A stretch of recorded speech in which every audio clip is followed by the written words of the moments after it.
dari Kecamatan Citerep ya harus punya keinginan bahwa Citerep harus diwakili oleh lebih banyak lagi anggota DPR. Potensinya kita bisa meloloskan 15 dari 150.000 hak pilih yang ada di Citerep. Kenapa sekarang cuma satu? Bocor kemana suaranya? Cuman sayangnya di antara yang kedua ini, yang berkualitas dan integritas akan tergerus persoalannya dengan melihat dan memandang calon yang memiliki isi tas.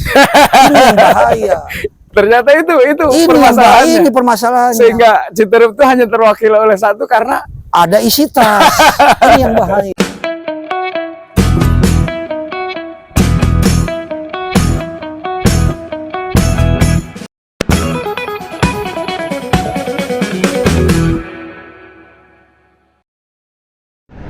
Jumpa lagi dengan Citereppedia. Hari ini saya berkesempatan ada di Desa Hambalang, dekat dengan Stadion Mini Desa Hambalang, yang cukup fenomenal. Ada desa yang berhasil membangun Stadion Mini di Desa Hambalang. Desa Hambalang yang sebegini indah, dan ini adalah anugerah Tuhan yang perlu kita syukuri dan perlu kita manfaatkan untuk memberikan kesejahteraan kepada warga sekitar Desa Hambalang, juga umumnya ke Desa Citerep. Kabupaten Bogor yang dianugerahi anugerah alam yang sebegitu indah harus bisa membuahkan kemakmuran untuk warganya. Untuk itu hari ini kita punya kesempatan bincang-bincang dengan caleg yang akan maju menjadi anggota DPRD untuk di Kabupaten Bogor. Yuk kita ngobrol untuk selanjutnya dengan caleg yang punya kesempatan hari ini hadir, dengan Bapak Haji Idris dari Partai Golkar. Kita bicara lagi ke masalah hak suara hak pilih di Kecamatan Citerep tuh mencapai 150.000 lebih. Itu kalau kita konversi secara di atas kertas, kalau satu caleg membutuhkan 10.000 suara untuk lolos ke DPRD Kabupaten Bogor, kalau potensi suaranya Citerep itu 150.000 lebih, itu bisa meloloskan 15 caleg untuk lolos ke DPRD Kabupaten Bogor dari Citerep. Kalau di Citerep calegnya banyak dan warga Citerepnya militan untuk memilih caleg-caleg dari Citerep, itu potensi kita punya bisa meloloskan 15 calon anggota DPRD di Citerep. Kuncinya kita warga Citerep harus militan memilih calon anggota DPRD warga Citerep. Supaya apa? Supaya kepentingan Citerep dalam hal pembangunan bisa terwakili oleh banyaknya anggota DPRD dari Citerep. Kalau menurut Pak Haji, kalkulasi saya seperti itu kayak gimana tuh Pak Haji? Ya baik, kalau yang namanya sampai 15 anggota dewan agak mustahil. Karena kenapa? Kursi dapil 1 itu hanya 9 orang. Hanya 9. Berarti untuk 9 itu bisa tercapai. Justru gitu kan? Malahan bisa melebihi. Ya, artinya 9 kursinya bisa dikuasai. Kalaulah memang secara pragmatis tadi itu, pemikiran yang namanya pemilih militan tadi itu memang benar-benar konsentrasi fokus, saya yakin 9 kursinya bisa diambil oleh Citerep semua. Kalau memang pemilihnya ini paham, tahu, dan ngerti soal betapa Citerep ini perlu yang namanya pembangunan yang tadi sudah disampaikan panjang lebar, karena di situ adalah penentu regulasinya, di situ di legislatif. Tidak miris seperti sekarang, suaranya 150.000 tapi hanya terwakili oleh satu anggota DPRD dari Citerep. Sangat miris, ironis. Itu sangat miris, ironis sekali. Jadi untuk para pemilih dari Kecamatan Citerep ya harus punya keinginan bahwa Citerep harus diwakili oleh lebih banyak lagi anggota DPR. Potensinya kita bisa meloloskan 15 dari 150.000 hak pilih yang ada di Citerep, kenapa sekarang cuma 1 bocor kemana suaranya? Ya, Gitu kan? ya. Ini satu hal yang dilema banget gitu Citerep. Hak suaranya banyak tapi hanya bisa meloloskan 1. Gunakan kesempatan pemilu di 2024 ini untuk bisa meloloskan lebih banyak lagi anggota DPR dari Citerep. Gitu kan Pak Haji? Ya, jadi kalaulah memang ini benar-benar pemilih yang memang memiliki satu tanggung jawab moral ke depan, itu pemilih yang pertama adalah pemilih yang berkualitas. Iya. Kedua, Berani. yang berkualitas artinya apa? Dia tidak peduli siapapun calon yang berangkat dari luar datang ke Citerep, dia tidak mau. Tetap dia akan konsentrasi bagaimana memilih calon berangkat yang dari Citerep sendiri. Yang kedua adalah pemilih yang berintegritas. Iya. Nah, pemilih yang berintegritas, dia tidak bakal goyah. Tidak bakal dia yang namanya iming-iming apa segala macam pun dia nggak bakalan. Kalaupun memang memaksa diberikan, paling dia terima, tetap memilih tetap sama orang Citerep sendiri. Cuman sayangnya di antara yang kedua ini, yang berkualitas dan integritas akan tergerus persoalannya dengan melihat dan memandang calon yang memiliki isi tas. Ini yang bahaya. Ternyata itu permasalahannya. Ini permasalahannya. Sehingga Citerep itu hanya terwakili oleh 1 karena ada isi tas. Ini yang bahaya. ini satu hal yang mungkin iya juga gitu. Iya. Mungkin ini satu-satunya permasalahan kenapa Citerep hanya terwakili oleh 1. Iya. Karena memandang isi tas. Padahal potensi suaranya 150.000 lebih. 154.000. 154.000 pemilih.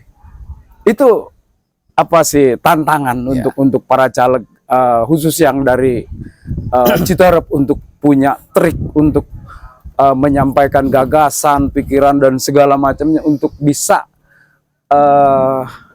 meyakinkan para pemilih untuk bisa, ayo nggak usah jauh-jauh, warga Citerep juga ternyata ya terutama Pak Haji Idris kalau saya ngelihat keberaniannya dalam hal menyampaikan permasalahan, mencarikan solusinya. Ya walaupun sekarang belum jadi anggota DPR, untuk permasalahan-permasalahan BPJS banyak yang sudah dicarikan terobosan oleh Pak Haji. Supaya orang sakit yang bermasalah tidak punya uang, ya kita bantu dulu. Saya sudah menyaksikan sendiri untuk hal itu kan. Jadi sangat sayang sekali kalau sekualitas Pak Haji Idris juga tidak mendapat tempat. Ini sangat miris sekali gitu. Makanya ayo warga Citerep, pemilih Citerep, pilih calon dari Citerep, warga Citerep. Jangan sampai takut. Citerep akan terwakili dengan lebih banyak lagi di tahun sekarang untuk anggota DPRD yang lolos ke Kabupaten Bogor. Terus permasalahan lain Pak Haji. Tadi kembali lagi ke masalah pendidikan.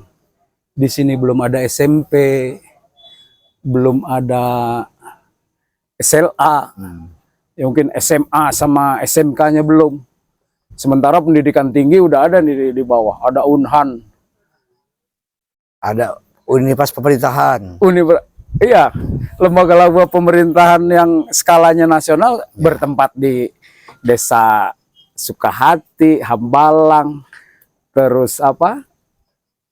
Yang di Tangkil. Itu pendidikan tinggi ada di situ.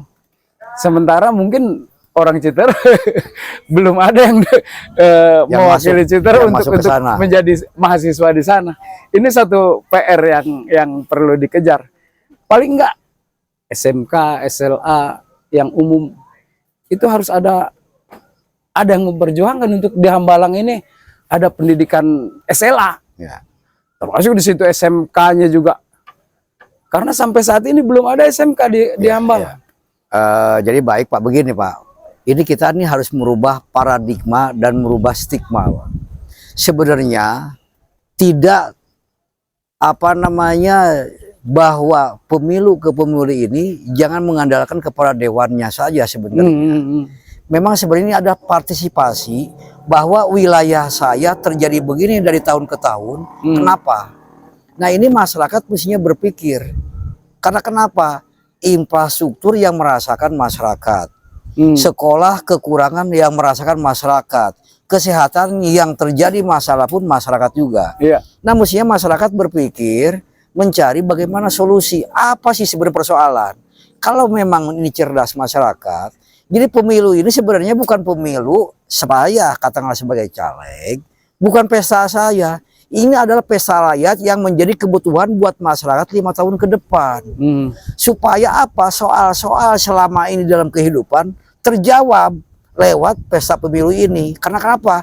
Akan ada wakil yang dipilih dari masyarakat sendiri yang menjadi duduk di sana keterwakilan. Karena apa? Untuk menyambung aspirasi, untuk menjadi jembatan, menyambung persoalan yang sulit menjadi mudah. Hal-hal yang kaitannya dengan tidak ada supaya menjadi ada. Jadi keterwakilan ini justru tergantung dari masyarakat sendiri. Jadi pemilu ini legislatif bukan pesta saya sebagai caleg, bukan juga pesta KPU, tapi ini pesta rakyat adalah bagaimana rakyat akan menentukan nasib 5 tahun ke depan. Betul. Cuman di sini kan nggak mungkin rakyat si Citerep nyalek semua, nggak mungkin. Harus ada wakil-wakil yang mumpuni, yang berintegritas, yang berkualitas, yang memiliki pemahaman-pemahaman dan memiliki satu bisa menjawab aspirasi masyarakat. Ini nggak mudah.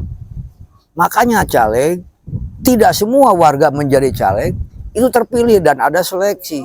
Nah, seleksi inilah yang paham, yang tahu, yang ngerti adalah masyarakat juga. Siapa yang layak, siapa yang memang memiliki satu kemampuan untuk duduk di sana, masyarakat makanya serahkan kepada rakyat. Rakyat ini, pemilu ini adalah ini uang mereka, uang rakyat. Saya ini sebagai pelaksana calon titipan dari rakyat. Kalau titipan ini dia salah menitipkan orang lain, orang jauh, orang luar, ini uang ini sayang mereka. Ini kan anggaran ketriliunan uang rakyat nih. Jadi KPU ini menggunakan uang rakyat untuk melakukan pemilu, melaksanakan pemilu. Ini uang rakyat semuanya. Jadi sayang mereka mencoblos orang lain, uang dia yang dia pakai. Ini uang dari pajak rakyat pemilu ini.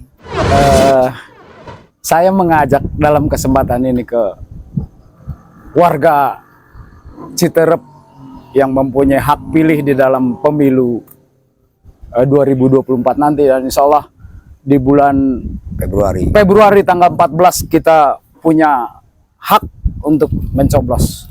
Siapa yang akan kita coblos? Untuk warga Citerep, saya berpesan pilih caleg yang dari Citerep supaya apa? Keterwakilan Citerep bisa ditingkatkan. Jangan cuma satu. Kalau cuma satu miris, suara kita akan tergerus. Kepentingan Citerep tidak ada yang memperjuangkan. Dan salah satu yang harus kita pertimbangkan, kehadiran Pak Haji Idris yang merupakan caleg dari Partai Golkar. Nomor berapa Pak? Nomor 9. Nomor 9 dari Partai Golkar.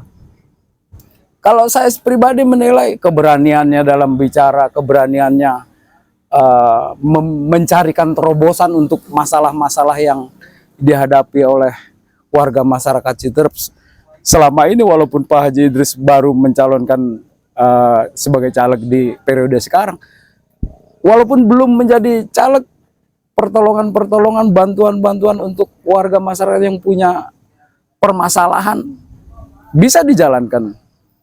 Terlebih lagi kalau mungkin Pak Haji Idris punya peluang, punya kesempatan menjadi anggota DPRD di Kabupaten Bogor. Lebih banyak lagi yang bisa dikerjakan oleh Pak Haji Idris untuk masyarakat Citerep. Karena apa? Pak Haji Idris adalah warga Citerep, tinggal di Sukahati, desa Sukahati, dan akan bisa membawakan aspirasi warga Citerep dalam kancah di DPRD dalam hal perencanaan, pembangunan dan segala macamnya. Itu bisa dicarikan solusinya untuk Citerep supaya Citerep lebih bisa menikmati pembangunan yang karena rakyat intinya adalah penikmat pembangunan. Nah, itu dia. Penikmat APBD. Jangan penikmat ini diambil oleh orang lain.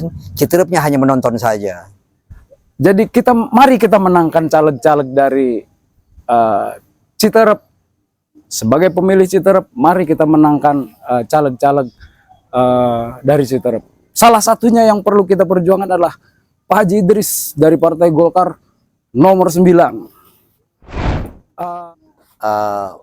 Saudara-saudaraku semuanya, warga masyarakat Citerep khususnya manfaatkanlah dengan baik nasib kita ini. Bagaimana kita, yang merubah adalah diri kita sendiri.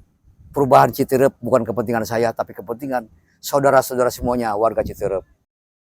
Citerep ingin berubah baik, ingin pola hidup baik, ingin sekolah semuanya fasilitas sarana segala macamnya terpenuhi. Maka jangan lupa, ini adalah momen terbaik 5 tahun ke depan, akan menentukan nasib Anda 5 tahun ke depan. Carilah, pilihlah anggota legislatif yang nanti akan dipilih pada tanggal 14 Februari 2024. Supaya apa? Kita menghasilkan Citerep lebih baik, Citerep lebih indah, Citerep lebih nyaman. Mudah-mudahan apa yang menjadi persoalan Citerep ke depan akan terjawab mudah-mudahan dengan duduknya teman-teman termasuk saya di legislatif yang akan datang. Mudah-mudahan. Terima kasih. Wassalamualaikum warahmatullahi wabarakatuh.